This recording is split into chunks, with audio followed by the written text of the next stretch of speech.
Kentucky's tourism board wants you to see bluegrass and bourbon. What they're hiding is 43 infrastructure fails so baffling, even the locals stopped asking questions. Number 1. Louisville's Spaghetti Junction is where I-64, I-65, and I-71 collide in a multi-level concrete nightmare that no first-time visitor has survived without at least one emergency lane change. Three interstates converging sounds like it demands serious planning. What it got was a design that looks like someone knocked over a bowl of highway and just went with it. Locals navigated on muscle memory. Tourists navigated on prayer. Number 2. Eastern Kentucky's Route 80 has a recurring feature locals call "those lumps that ate my suspension." The mountains shift, the asphalt buckles, and the official fix for decades has been to repave over the buckle, creating a new, slightly taller buckle. It's infrastructure archaeology, layer after layer of failed patches, each one a monument to optimism over engineering. Number 3. Prestonsburg has a four-way stoplight where one direction feeds into a dead-end one-way street. Three cycles serve real traffic. One cycle stops cars that have never existed. It's been running this way for over a decade. The ghost traffic is apparently always on time.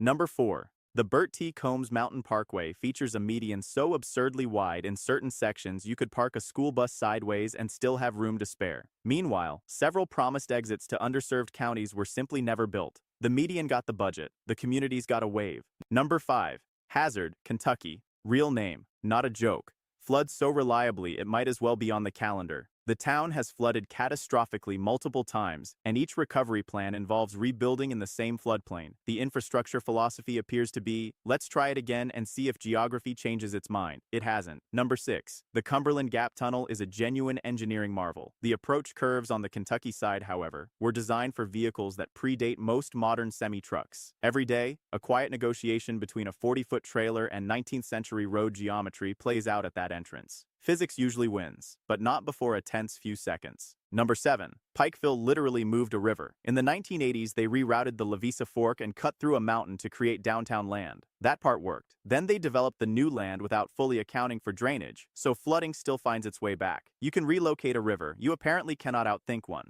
Number 8. Owensboro has a beautiful Ohio River waterfront and a combined sewer system that, during heavy rain, pushes overflow directly into that same river. The waterfront pavilion is charming. The water quality after a storm is a conversation the tourism board prefers not to have. Number 9. Lexington's downtown grid follows 18th century cattle paths, because it literally is 18th century cattle paths, paved over and called streets. Main Street, Broadway, and Limestone converge at angles that aren't 90 degrees, creating intersections that require a moment of genuine spiritual surrender before you commit to a turn.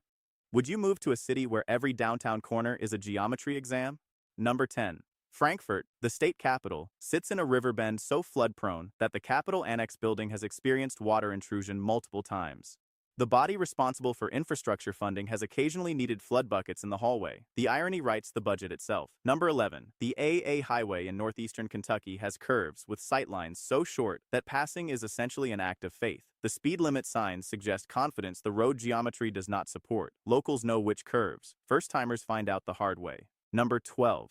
Bowling Green has a street named Dishman Lane that changes names 3 times in under 2 miles with zero visual warning that it's done so. GPS systems argue with themselves on this road. Emergency services have a special protocol. The name changes correspond to nothing. No intersection, no district line, no explanation ever given publicly. Number 13. Middlesboro was built inside a meteor crater, which is already an infrastructure decision made entirely by the universe. The circular road layout traces the crater rim, producing 0 true perpendicular intersections in the older sections. Every block curves. Every straight road isn't. The city's founders didn't design it this way. A meteor did, 60 million years ago. The city just went with it.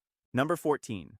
Western Kentucky Parkway rest stops have been decommissioned, reopened, and decommissioned again on budget cycles. Travelers have arrived at stops marked open on state maps to find them locked and dark. The signs remain. The facilities do not function. The optimism is noted. Number 15. Corbin's one-way downtown system loops traffic past the same 3 blocks twice before releasing drivers onto the correct outbound road. Delivery drivers have built informal mental maps. Visitors have missed lunch. And the town planners somehow get more creative from here, so hold that thought. Number 16. The Brent Spence Bridge connecting Covington to Cincinnati carries roughly twice its designed traffic volume and has been declared functionally obsolete since 1995. Not broken, not closed. Functionally obsolete. Infrastructure language for "we know, and we are going to have a very long meeting about it." That meeting has now lasted 3 decades. Number 17. In Paint Lick, a county road was paved directly over a culvert already showing signs of failure. The culvert failed 2 years later, taking the road with it. The gap was temporarily filled with gravel, then left as gravel for what became a non-temporary amount of time. Classic infrastructure math. The person who made the decision was long gone before the outcome arrived. Number 18. Ashland's brownfield riverfront sites completed partial environmental remediation, received development approvals, and then sat undeveloped for over a decade, while cleanup remained technically incomplete. A riverfront in permanent bureaucratic limbo. Too cleaned up to be industrial, not clean enough to be anything else. Number 19. The Mountain Parkway extension has been in planning, funding negotiation, or partial construction so long that sections built early enough have aged, required resurfacing, and accumulated new wear before adjacent sections broke ground. It's a highway being built while the already built parts quietly deteriorate. Infrastructure as a relay race where the baton is a pothole. Number 20. Paducah's highway approach to its celebrated downtown arts district features a merge section where 2 lanes of highway traffic converge while a third simultaneously exits. Local driving instructors use it as an example of poor ramp geometry. It has earned a nickname among locals that is not suitable for tourism materials. Number 21. In Barberville, a bridge rated for a certain weight class sits at the only practical access point for heavy supply trucks, who are legally required to use it because the alternative adds 47 minutes. The trucks exceed the rating. This is documented. The solution has been pending for the better part of a decade. Could you imagine crossing that bridge every day? Number 22. Elizabethtown approved major retail and residential development along corridors with traffic studies that significantly underestimated eventual volume. The resulting congestion turned a 20-minute crosstown drive into a 40-minute experience that locals simply factor into their day, the same way you factor in bad weather. Number 23. The parklands of Floyd's Fork in Louisville. A beautiful park system, genuinely, has trail connectors with grade transitions steep enough that certain sections are accessible only to cyclists in excellent shape. DA compliance gaps were found almost immediately after opening. A park built for community access, with sections the community couldn't access, is a sentence that shouldn't be possible. Number 24. Kentucky has over 1,000 miles of county roads listed on official maps as public roads that are in a state of disrepair ranging from adventurous to impossible. GPS routes people onto them confidently. The roads greet those people with something their navigation app would not describe as a road. Number 25. Georgetown's rapid growth tied to Toyota's manufacturing plant brought population increases that water and sewer infrastructure wasn't built to absorb at that pace. New subdivisions went online before supporting utility capacity was fully in place. Build it, and the infrastructure will come, eventually, and slightly embarrassed. Number 26. The I-275 loop in northern Kentucky has an interchange requiring drivers headed in one specific direction to exit, cross a surface intersection, and re-enter the highway. Traffic engineers call it a jug handle. Everyone else calls it, "Why is the highway doing this?" It was built around a property constraint that no longer exists. The workaround remains, unbothered.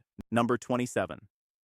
Henderson's Ohio River Waterfront Park is accessed by a road that, for several years, was only reliably passable in dry conditions.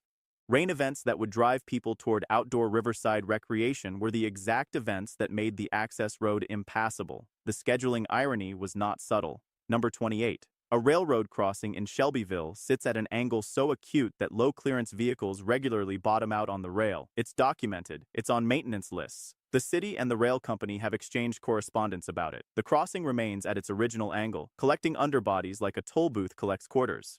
Number 29. Moorhead's older commercial district floods during moderate rainfall. Not severe, not historic, just moderately heavy rain. Downtown business owners keep sandbags on-site year-round as permanent furniture. Sandbags as a fixed interior feature is not a sign of a functioning stormwater system. It is a sign of one that made peace with failure. Number 30. The Hal Rogers Parkway, renamed from Daniel Boone Parkway in 2003, a change locals accepted with the energy of people who have bigger road concerns, passes through terrain where blasted rock faces regularly shed debris onto the roadway. The blasting was done well. The drainage from those cut slopes was optimistic. Travelers learned to watch the hillsides the way sailors watch the horizon. Number 31.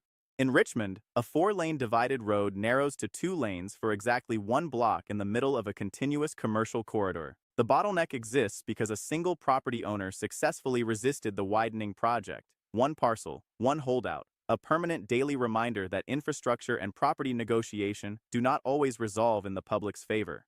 Number 32. In Leslie County, rural bridges built to older load standards now carry traffic that exceeds those standards regularly because the alternate route is long enough that the risk feels, locally, like a reasonable trade. Risk tolerance is doing a lot of structural engineering out there. Number 33.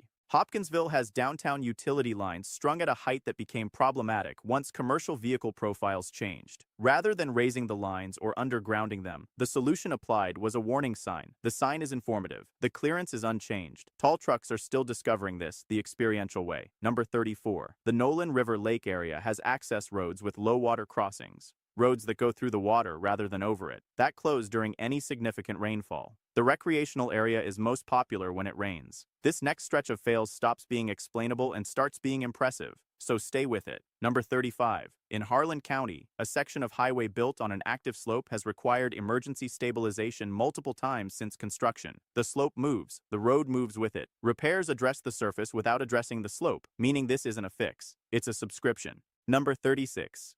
An I-65 on-ramp in Elizabethtown has an acceleration lane so short that merging from a dead stop requires reaching highway speed in a distance that is, mathematically, not enough distance. The numbers don't work. Drivers attempt it anyway, producing a specific facial expression that locals recognize immediately. Number 37.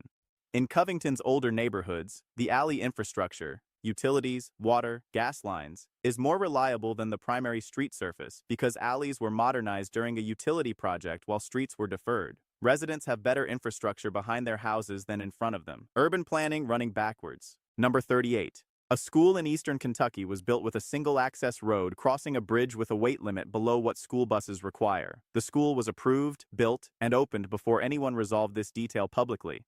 Buses were rerouted the long way. The bridge conversation continues. The school has been open for years. Number 39. In Jenkins, streets cut into a mountain slope change grade so severely between blocks that retaining walls supporting the roads now need replacement before the roads above them can be resurfaced. The walls hold up the streets. The streets can't be fixed until the walls are fixed. The walls aren't funded. Everything waits on everything else. Number 40. A walking trail in Frankfort was completed on both sides of a major road with the expectation that a pedestrian crossing would connect the two halves. The trail opened. The crossing wasn't funded in the same cycle. The result is a trail that goes from somewhere, arrives at a road, and then, on the other side of that road, with no safe way to cross, continues from that same road to somewhere else.